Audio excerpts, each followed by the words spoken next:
হরে কৃষ্ণ বন্ধুরা, কেমন আছেন আপনারা সবাই? আশা করি ভালোই আছেন। আজকে আমি রান্না করব লাল শাক।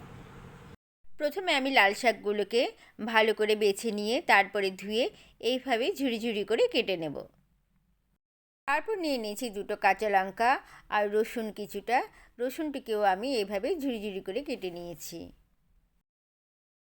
এরপর দিয়ে দেব কড়াইয়ে 1 টেবিল চামচ তেল।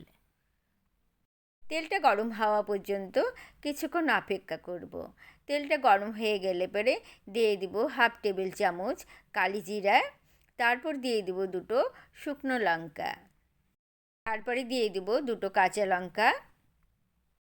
তারপর দিয়ে দিব 1 টেবিল চামচ রসুন কুচি।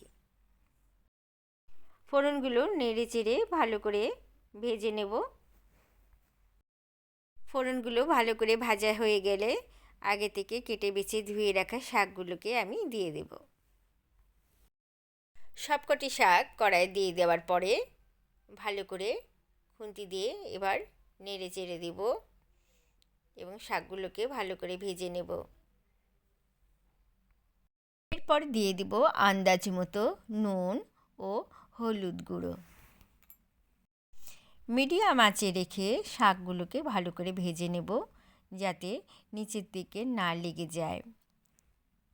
যেহেতু শাক ভাজা করছি তাই কোনো জল দেব না। এইভাবে মিডিয়াম আঁচে রেখে ও মাঝে মাঝে ঢেকে রেখে শাক ভাজাটা করে নিতে হবে। বন্ধুরা, লাল শাক রান্নাটা হয়ে গেছে। কেমন লাগলো আজকের এই লাল শাক রান্নাটা? ভালো লাগলে একটি লাইক, কমেন্ট ও সাবস্ক্রাইব করবেন। ভালো থাকবেন আপনারা সবাই। রাধে রাধে।